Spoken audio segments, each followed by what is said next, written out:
Welcome everyone to another episode of Not So Pro Mix. I'm Danny, and today I want to show you a quick tutorial on how I like to edit instruments. This works for pretty much anything except drums. I don't do drums this way. As you can see up here, I group them together and I cut them up and slide them either manually or with Elastic Audio, or Beat Detective, and I use it to do it that way. But for bass, piano, vocals, anything else, I use this process. It's a lot easier to me anyway. And so let's get started. All right, so for the piano here, I'm gonna go ahead and put it in this extreme mode. And then from here, I'm gonna go to polyphonic, because the piano plays more than one note at a time. And then from here, I'm going to go to warp. And on warp, you can see it shows all the little warp markers. Okay, now before we edit anything, we go ahead and put a warp marker here in the beginning. And then you go all the way to the end, and you put one in the end as well. And you're wondering, well, why do you do that? Because if you don't, here, let's take that off. Whoops. If you don't have a warp marker and you try to move the audio, it'll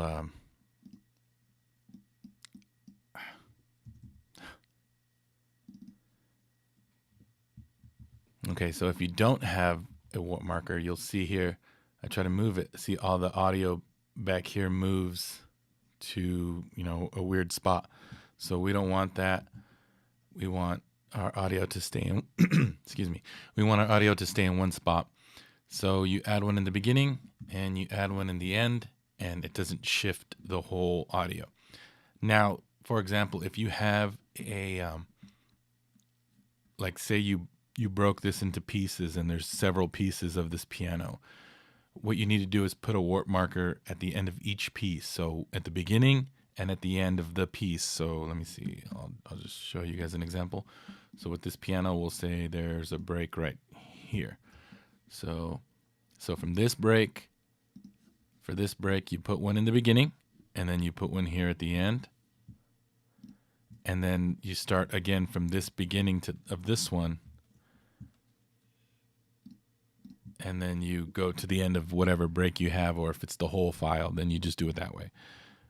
Just so you guys know. And that way, if not, again, it'll shift it and it'll just sound weird. So always make sure you guys do it at the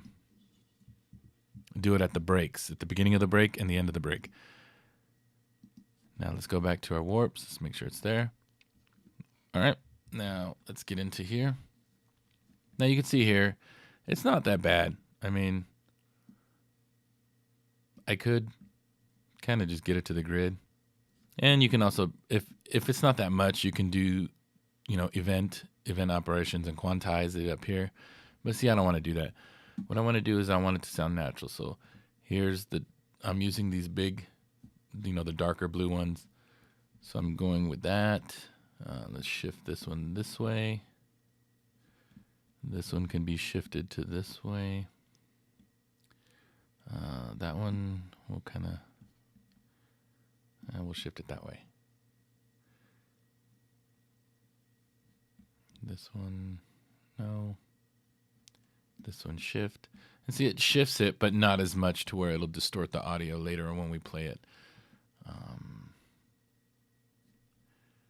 Shift it this way. Shift it that way.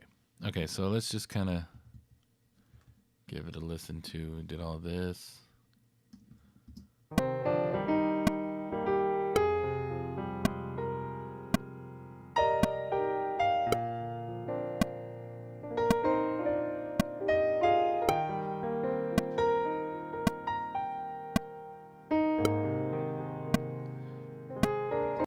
So you can see there, it doesn't sound too surgical, because she's not playing on the like on every downbeat anyway. She's playing in between, but you can hear it in the mix here. It sounds pretty good. So let me play you the mix.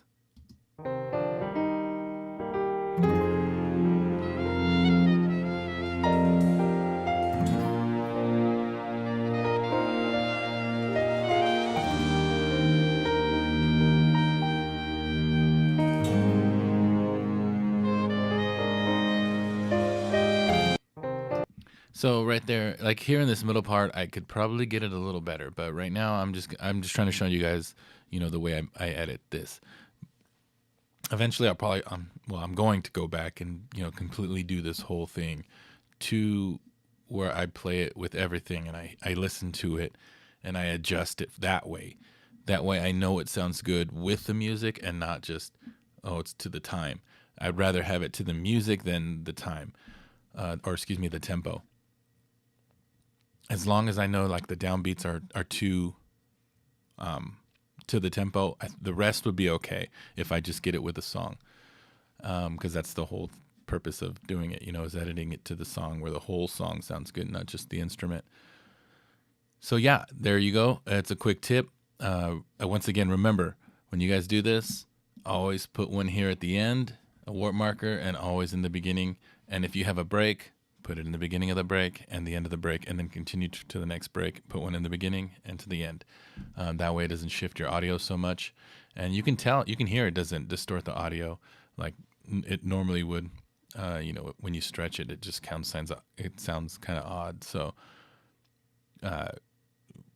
remember, if you guys have any questions, go ahead and leave them in the comments. You can email me at blueskystudio951@gmail.com. And if you guys have any other questions, leave them in the comments.